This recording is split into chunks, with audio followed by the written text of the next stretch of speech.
Church, the question for us this week is, what does it mean to be great? What does it mean to have a great family? What does it mean to have a great church? What does it mean to be part of a great country? How do we define greatness? For us as individuals, when we are eulogized at our funerals, will we have been said to have lived great lives? Are we a great spouse? Are we a great sibling? Are we a great son or daughter for our parents? Are we a great employee? How do we define that? President Trump 4 years ago campaigned on the slogan, "Make America Great Again."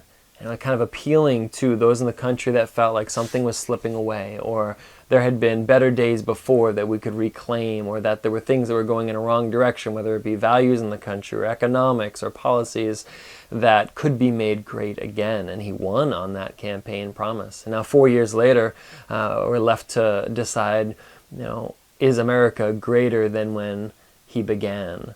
Did America become great again? What steps were made towards that? What progress was made towards that? And obviously with the election, the country's highly divided on those that feel like America is becoming great again. This is succeeding, this plan is working. And others that feel like, no, America is slipping away. And I think the reason that we can be so divided is that we might be defining greatness as two totally different things. If you define greatness as a certain thing, then when you work towards it, you may be achieving it, but someone who's defining it as something totally different may say, well, these aren't helping me get where I want to go, or this isn't what I want. And so actually the values of our country, what we think is important as individuals, is showing that we would define greatness differently. And so it's impossible to achieve the same great in America if there is a very divided country that's defining it differently. Now, regardless of where you stand on the country and its greatness, I think that this question is hugely important for us as Christians to ask. What does it mean to be a great Christian? Are you a great Christian? Am I a great Christian? Is our church a great church? Oh yeah, I go to a great church. Well, how would you define that? What sort of things make it a great church? Well, the people are really friendly and welcoming, and the music's great, and they got lots of outreach into the community, and the pastor's preaching from the Word, and well, what are the criteria that you would use to define if the church is great? How about the church, capital C, all around the United States, Christianity? What does it mean for Christianity to be great? And how do we define it? I heard a pastor once kind of actually very sarcastically say that the measure of a church's greatness is butts and bucks. Butts in the seats and bucks in the bank. So the number of people that attend services and events and the amount of money that the church is bringing in. And he was talking sarcastically about a different value structure than what we hold to, and I don't think what he held to. But there are definitely some that would say, I'm part of a great church. Oh, it's a big church. It's doing this. It's doing that. We have lots of people that came to this event. We were able to get a big name speaker come. We were able to raise X. And so the largeness of the church activities and population then is becoming the defining characteristic for whether it's great or not. So being part of a smaller church congregation, we can either feel that we're not as good if we're comparing ourselves by those standards, or we could feel like, well, it means something different to be great. And so then we may actually be driving towards a different goal than larger and more lucrative. And so definition of great is going to determine what steps we take to get where we're going to go. Now, this is actually a specific question that was asked of Jesus by two of his disciples. And actually their mother asked the question as well. So it gives you a feeling for their whole family, how they perceived things. And these were two of the very first, not the two first, but actually the third and fourth disciples that ever followed Jesus. They were there from the beginning, and one of them is the only male disciple, the only man that we hear that was at the foot of the cross, watching Jesus die. These two men were fishermen. It says that when they were leaving their fishing boats and their father, they left him and all their hired hands and their boats and followed Jesus. So that they come from a family of means, of wealth, multiple boats, multiple hired hands, and the father overseeing the sons and their work. They were going to inherit the family business. They were working hard. We get clues from Jesus that they were kind of, I don't know, strong in either personality or in charisma or in boldness. We don't know. He actually nicknames them the Sons of Thunder, these two brothers. Their names were James and John, and they were part of the inner three, the closest three disciples to Jesus. Peter, James, and John were the closest. They were there from the very beginning, all the way through. They were with him at the Mount of Transfiguration. They were with him everywhere, all the way to the Last Supper, and then they were there after the resurrection, after the ascension. They were in the upper room waiting for the Holy Spirit to come. So these three, Peter, James, and John, had a special place in Jesus' heart. And at one point along the road, we're going to read, they come to him, James and John do, and say, Jesus, we want to sit at your right and left hand. And he says, you don't actually know what you're asking for.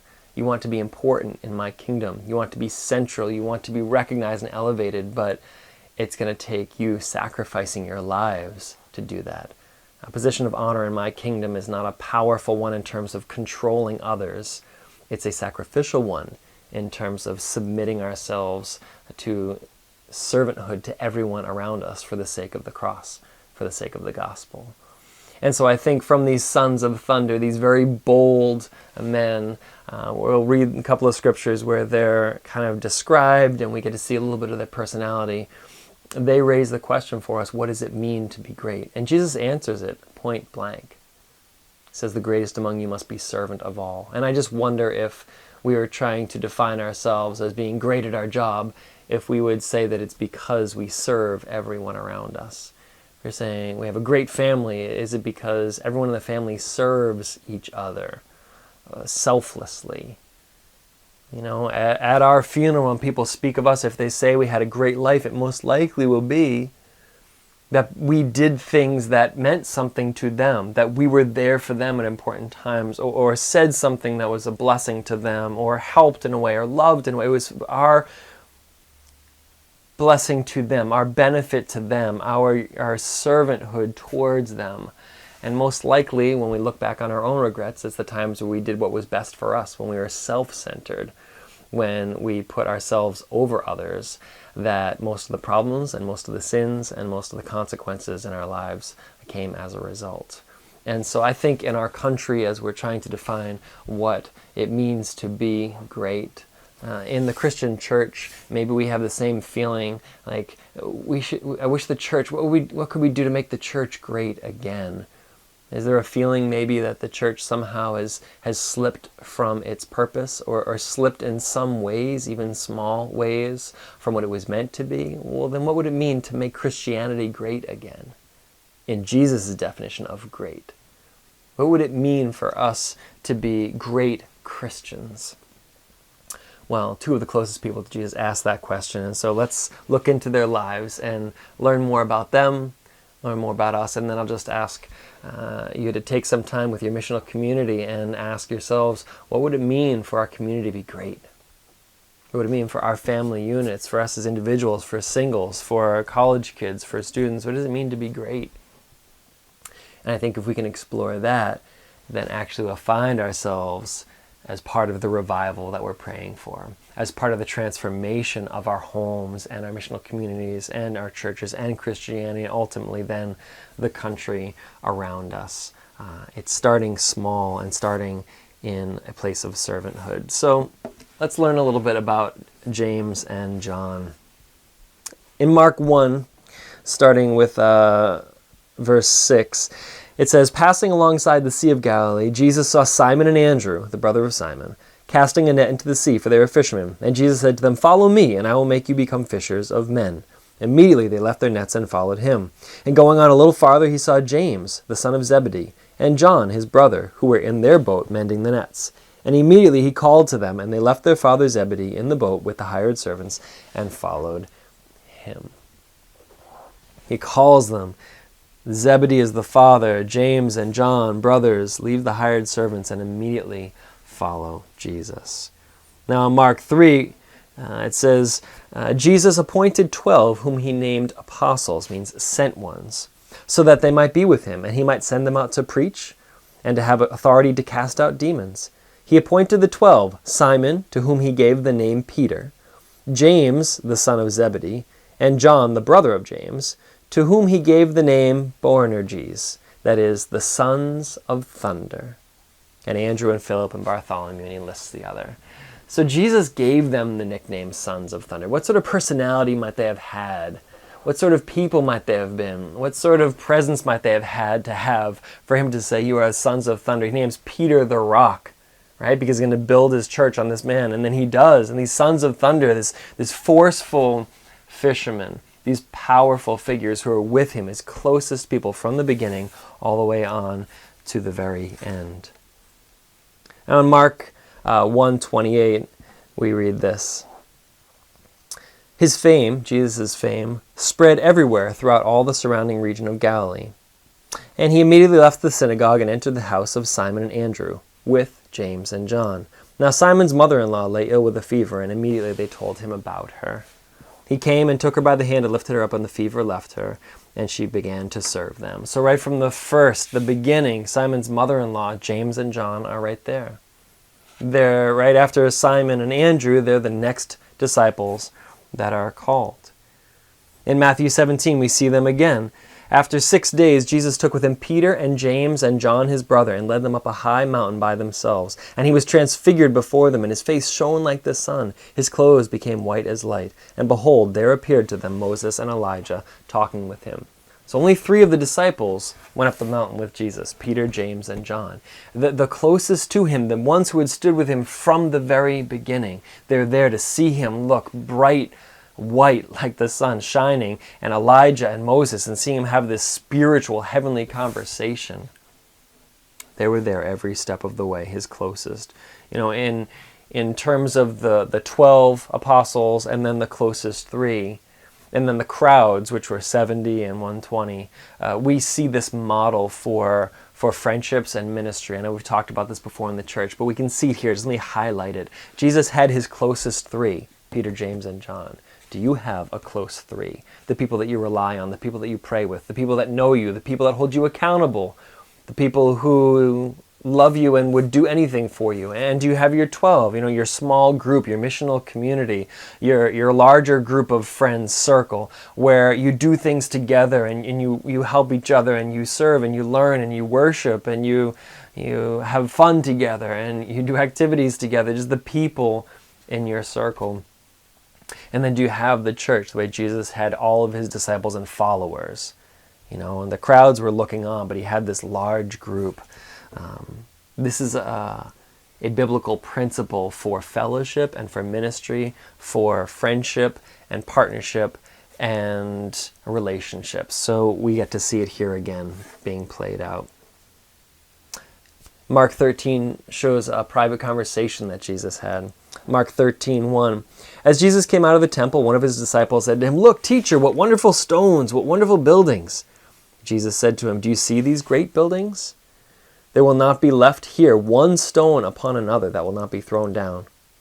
Now as he sat on the Mount of Olives opposite the temple, Peter and James and John and Andrew asked him privately, "Tell us, when will these things be? And what will be the sign when all these things are about to be accomplished?"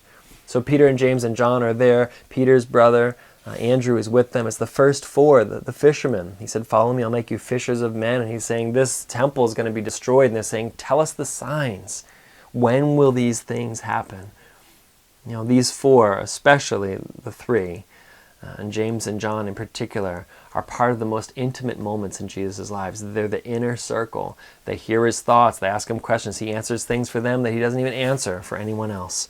This is that position of honor they had. In Luke 9, starting with verse 51, we see another description of their kind of personality coming through. There's one only a couple of times where they speak and we get to see and hear their personality. Maybe it's a hint as to why they were called the Sons of Thunder. They have a pretty aggressive question here for Jesus, a pretty bold, a pretty thunderous thing. They're asking for signs before. They want a sign now, the power of God kind of sign. So let's read together in Luke 9:51. When the days drew near for Jesus to be taken up, he set his face to go to Jerusalem. And he sent messengers ahead of him, who went and entered a village of the Samaritans to make preparations for him. But the people did not receive him because his face was set towards Jerusalem. So the people in the town didn't accept him, didn't let him come make the Passover meal. It's that season, and he went to set it up, and the people in the town, rebuffed the disciples. Verse 54.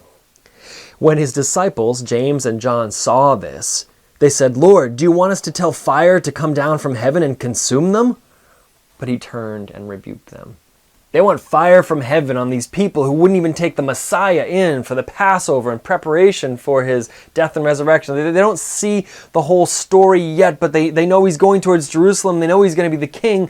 And this town, they clearly believe in Jesus' power. They clearly believe he's from God. If he can give them the A-OK to call down fire from heaven, this is like Sodom and Gomorrah. This city didn't accept you, Jesus. Just give us the word. We'll say the prayer. Sons of thunder.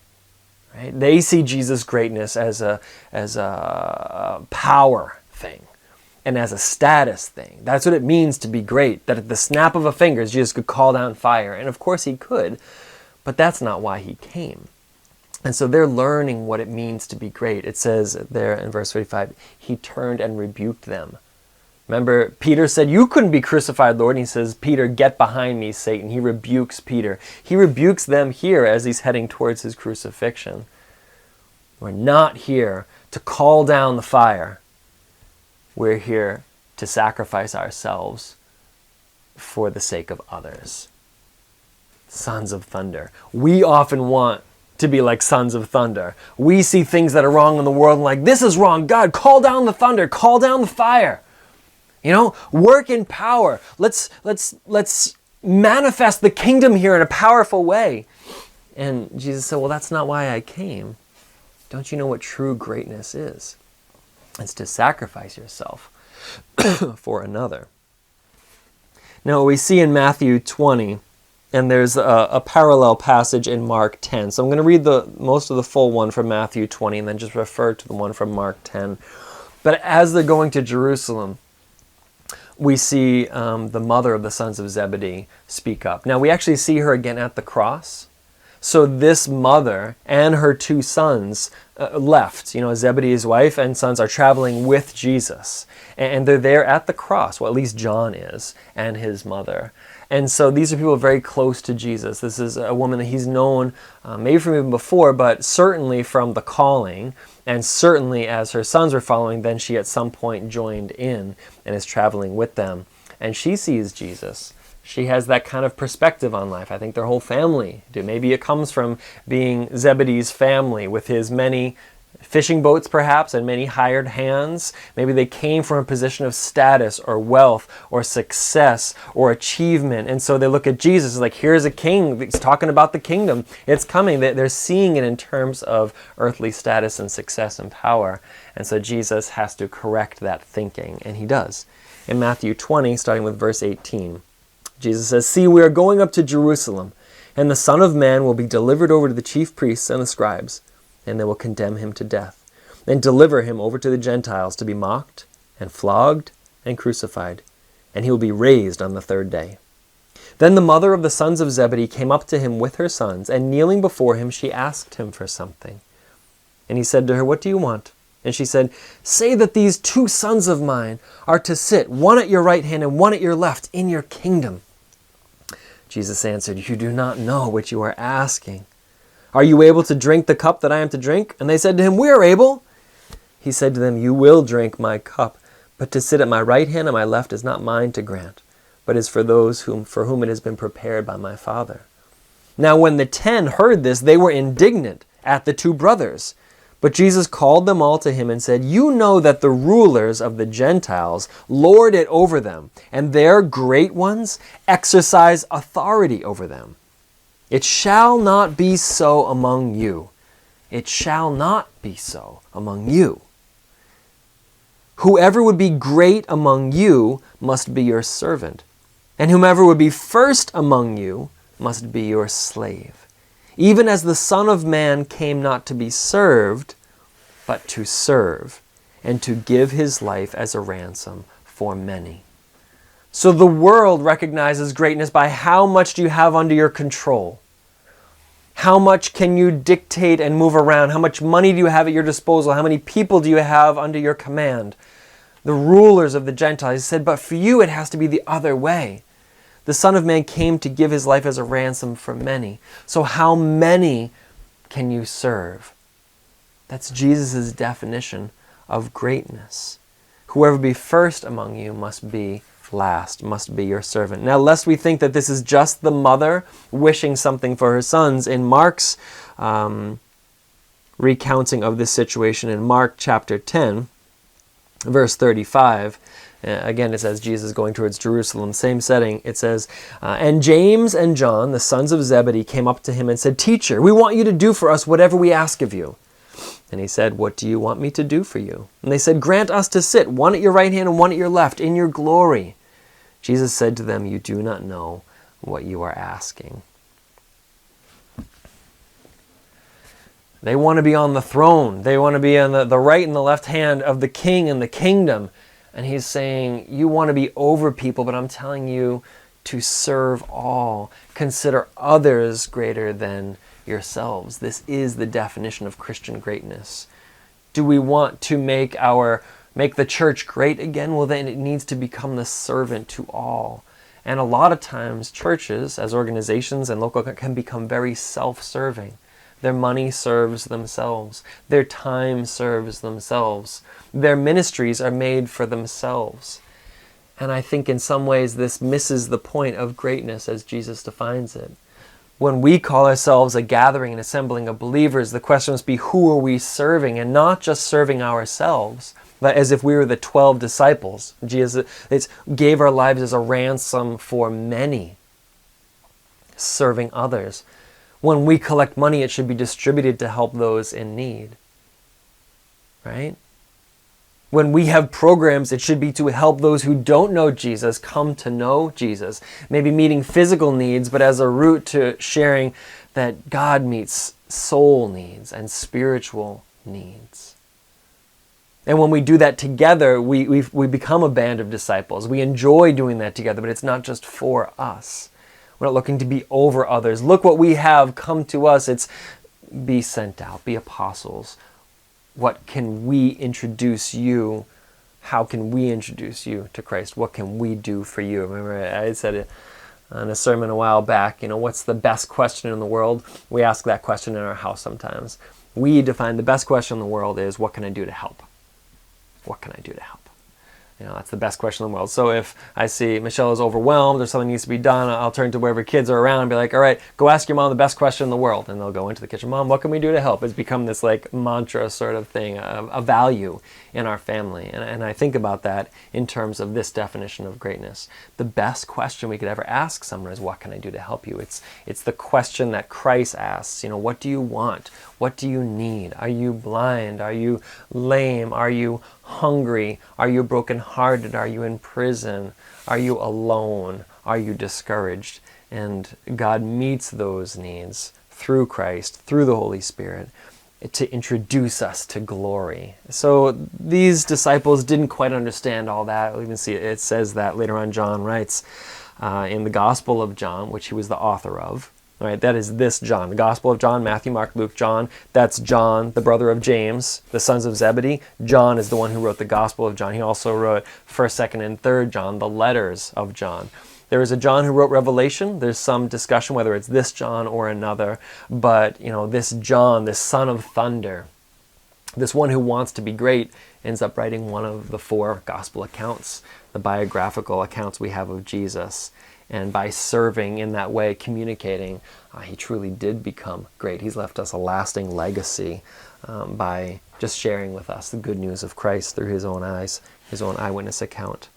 So we go towards the end of Jesus' time with the disciples. In Mark 14:32, it's the Garden of Gethsemane, just to see again the closeness of James and John with Jesus. Mark 14:32, they went to a place called Gethsemane, and he said to his disciples, sit here while I pray. And then he took with him Peter and James and John, and began to be greatly distressed and troubled. And he said to them, my soul is very sorrowful, even to death. Remain here and watch. And going on a little farther, he fell on the ground and prayed that if it were possible, the hour might pass from him.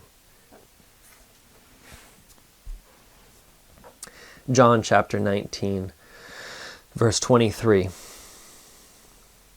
When the soldiers had crucified Jesus, they took his garments and divided them into 4 parts, 1 part for each soldier, also his tunic. But the tunic was seamless, woven in one piece from top to bottom. So they said to one another, "Let us not tear it, but cast lots for it, to see whose it shall be." And this was to fulfill the scripture which says, "They divided my garments among them, and for my clothing they cast lots." So the soldiers did these things.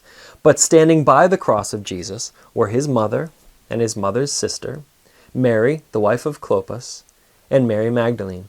Now when Jesus saw his mother and the disciple whom he loved standing nearby, he said to his mother, "Woman, behold your son." And then he said to the disciple, "Behold your mother." And from that hour, the disciple took her to his own home. So Mary followed Jesus. We know that James and John and their mother traveled with him the whole time. And at the very end, as Jesus is being crucified, he kind of commissions John to care for his mother in his absence. So Mary, the mother of Jesus, joins John, the son of Zebedee's household, and he cares for her after Christ dies, rises, and ascends. This is the closeness that John had with him. And in the Gospel of John, as he's writing, John refers to himself as the disciple whom Jesus loved.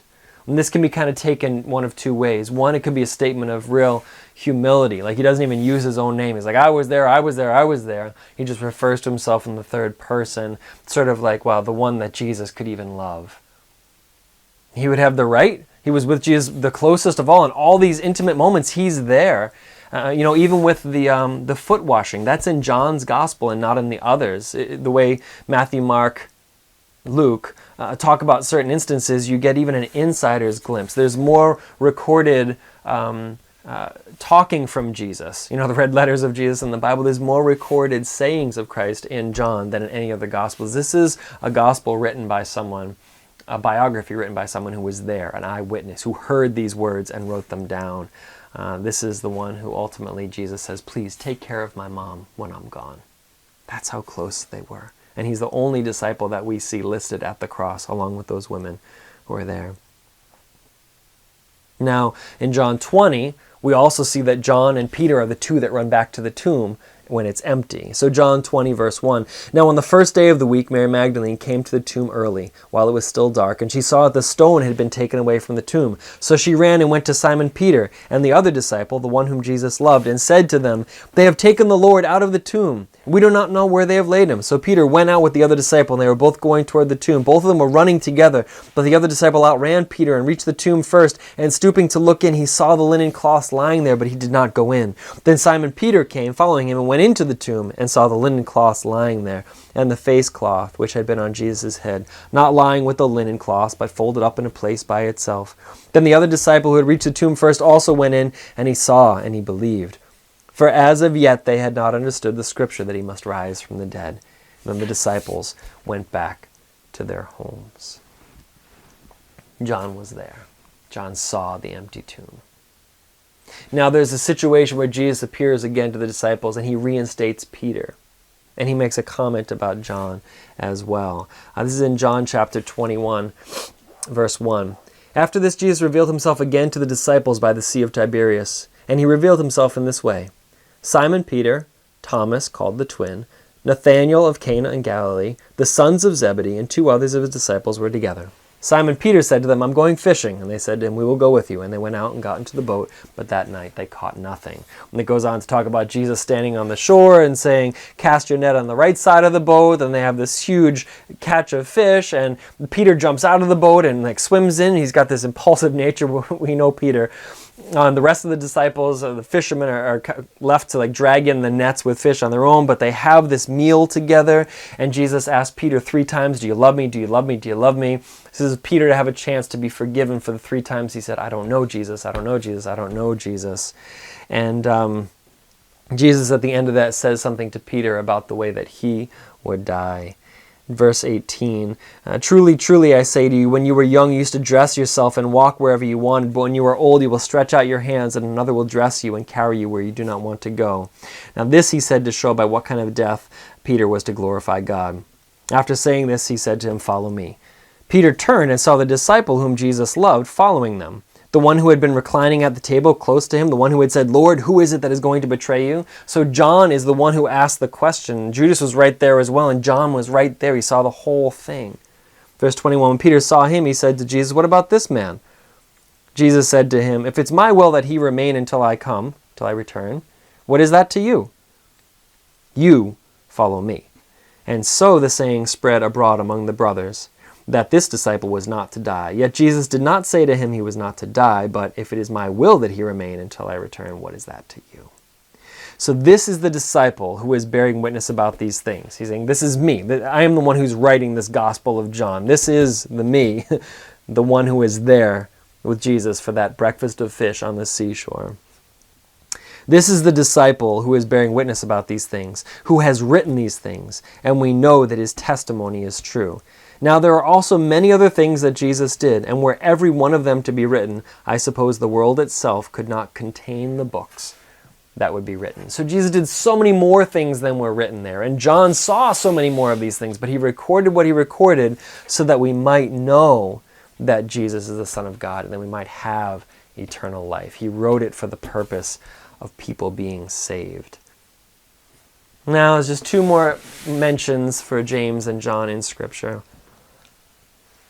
And then we'll just take a moment to think about greatness for ourselves. In Acts 1:12, after the ascension, all the disciples returned to Jerusalem from the mount called Olivet, which is near Jerusalem, a Sabbath day journey away. And when they entered, they went to the upper room where they were staying. Peter and John and James and Andrew, Philip, Thomas, and all of them were there, along with Mary, the mother of Jesus. So Mary's now been given to John to care for. She's there. James and John are there. Most likely their mother was there as well. They're all praying. There were 120 people there, and Peter talks to them. He preaches. So we know that they maintained faithfulness all the way through, that they saw it all from beginning to end. Now, the last place that we see them mentioned is in Acts chapter 12. In Acts 12:1, it says, "About that time Herod the king laid violent hands on some who belonged to the church. He killed James, the brother of John, with the sword. Now when he saw that it pleased the Jews, he proceeded to arrest Peter also." And this is where Peter's in prison, and the church prays for him, and he's released miraculously and comes to the door and interrupts their prayer meeting by saying, "I'm out of prison." And they don't believe that it's him, but God was answering their prayers. But we see there in Acts 12 that James was killed by Herod. He was probably the first, the record we have of the first of the disciples to be martyred for his faith. And then we believe that John was like the last to be martyred. He lived, he wrote his gospel, he wrote the letters to the church. He may have written the book of Revelation while he was on Patmos.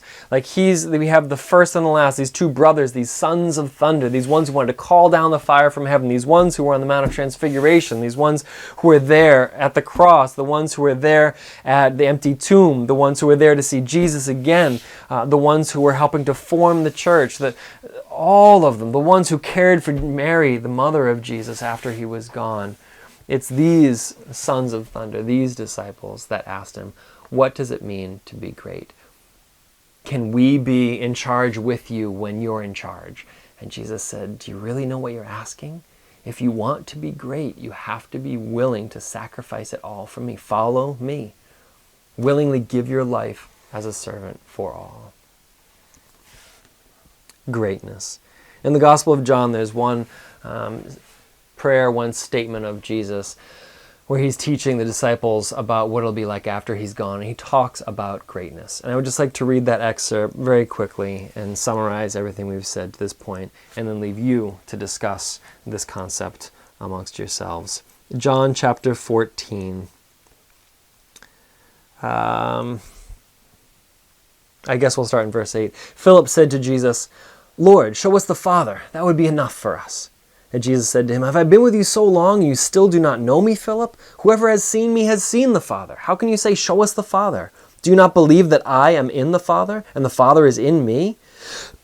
The words that I say to you, I do not speak on my own authority, but the Father who dwells in me does his works. Believe me that I am in the Father, and the Father is in me, or else believe on account of the works themselves." Verse 12, "Truly, truly, I say to you, whoever believes in me will also do the works that I do. And greater works than these will he do, because I am going to the Father." Now whatever you ask in my name, this I will do, that the Father may be glorified in the Son. If you ask anything in my name, I will do it. And if you love me, you will keep my commandments. And I will ask the Father, and he will give you another helper to be with you forever, the Spirit of truth, whom the world cannot receive, because it neither sees him nor knows him.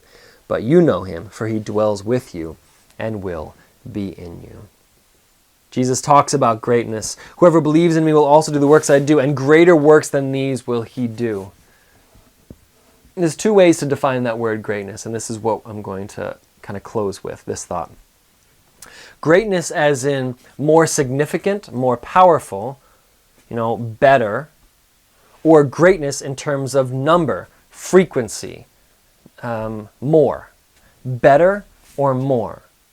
Some people believe that Jesus is saying here, those who will come after me will do even greater things than I did. But how could we do a greater thing than dying for the sins of the world on the cross? How could we do a greater thing than being Jesus, the Son of God, the Messiah?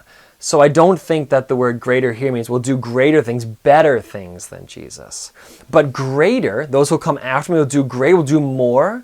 We will heal like Jesus heals. We will have words of knowledge from the Lord. Well, God will speak into our heart, just like God spoke through Jesus to that Samaritan woman. I know that the man you're with isn't your husband, and you've been married 7 times. The things that we will know, the prayers for healing that we will pray and see God answer. More of the same, greater and more and more and more. If we want to be great, we will serve, and we will serve abundantly out of the overflow of love that we have for God. We want to be like Jesus and the way that he served, the way he washed feet.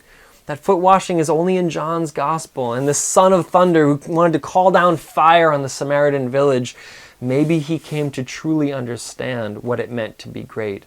Maybe that depiction of the washing of the disciples' feet was a turning point for him. It's only in his gospel. He understood humility. Whoever would be great must become servant of all. He was with Jesus every step of the way from the beginning to the end. And he continued on and he wrote. And we now follow in the footsteps of Christ as his apprentices. What will it look like for us to live great lives? Lives of more. Lives of service, lives of continual, daily searching for opportunities to show the glory of Christ to the world. Let's not strive to be greater than Jesus in terms of better, greater than him in terms of more important, more prominent. Let us become less, like John the Baptist says, so that Christ may become more. But as we make ourselves less, let's become less and less and less as we serve more and more and more. May our greatness be in the constancy and the muchness of our service, not in the desire to do something special or be recognized or have it be important. Let us not search for prominence. Let us search for small elements of significance throughout our lives, so that at our funeral, people would say, this person lived a great life, and it would be defined by all those little moments, small moments, where we served the same way that Jesus did, in quiet, small corners, answering questions, answering prayers, meeting people's needs, sitting in prayer and asking the Father to work and build his kingdom in this world. May we define greatness the way Jesus did. And may we as Christians truly be great. May we be much. May we be plentiful. May we be fruitful. May we bear great fruit, much fruit, as we serve in the small areas of life. And may that manifest itself in a wonderful, huge kingdom that grows from the tiniest mustard seed of faith. May God bless you as we seek his greatness and true greatness this week.